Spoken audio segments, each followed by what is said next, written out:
Space, the final frontier.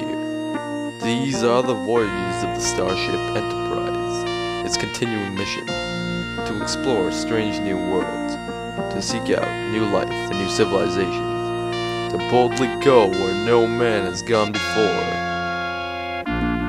That's right, you guessed it, it is Star Trek The Next Generation for the Sega Genesis, and if you got that wrong, that's okay. It is Star Trek The Next Generation.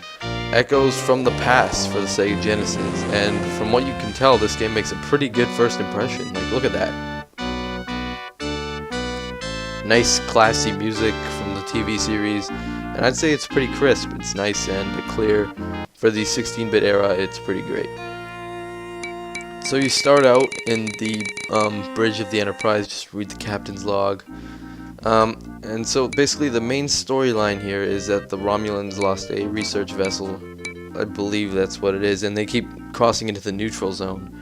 That's what you're supposed to believe at the beginning, but the story builds up, and almost immediately you get a distress call from Dr. Talaris, and you are sent to the planet Codis Nu Vi. I hope I said that right. And I like this game's con system. It's very nice and basic. You can warp wherever you want. You can go to Starbase to repair your ship. And there's a lot of interesting things in this game.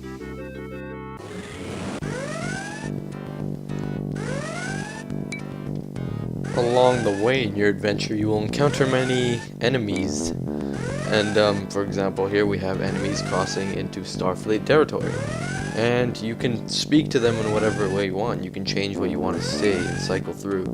And you will get a different result from whatever you say. And so, our little Romulan friend here, I believe we get into a scrap. Oh, there we go. The tactical system in this game is a little interesting. The Enterprise definitely does not maneuver like a Galaxy-class starship. Oh, and the warbirds are the worst, not the scouts. Yeah, it doesn't maneuver very well, but it's playable. It's good enough.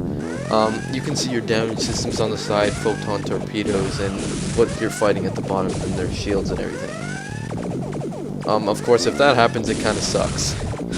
You have to fight quite a few enemies sometimes before you actually win. But you can back out of a fight by holding B, which I didn't realize until much later, even though I've had this game since I was a kid. I never knew that. After traveling through time and space, okay, not time, space, you will end up on the planet, the moon, Codis Nu Vi, I hope I'm saying that right once again. And you have to rescue Dr. Talaris, who has barricaded herself in I can't really tell, it looks funny.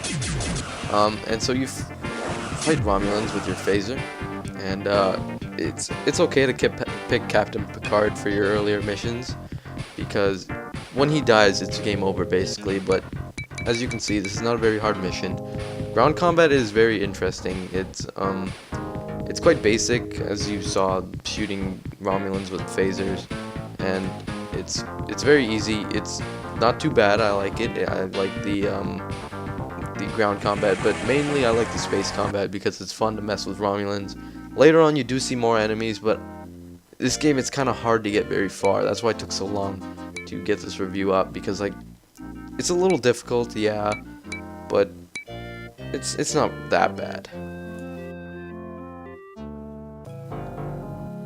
Ground missions are very basic. They are pretty easy, and they're pretty fun sometimes. Like they incorporate puzzles, and there's certain objectives. I mean, of course you have to have objectives, but these aren't boring objectives like put this over there and now put this over here. You actually have to try to figure it out yourself, use your mind. And personally I like that. I don't know about other people, but it's interesting. The second mission in the game is you are aboard an alien vessel and you have to get it up and running again. I don't know why they really even care, but they're Starfleet, you know. And so it's your job to get them up and running again.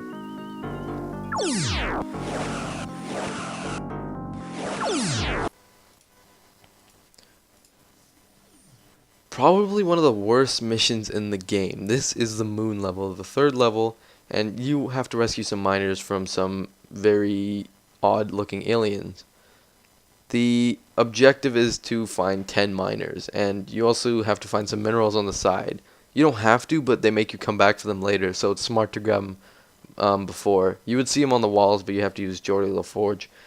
Um, it's very, very annoying. This level is just a maze, and you're just aimlessly walking through. You have no idea what you're doing.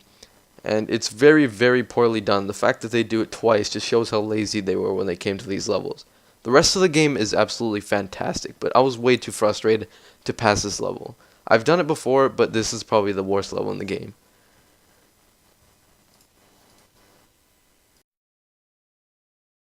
Unfortunately, because of the third level, I had to cut it short because that level is way too frustrating to get anywhere.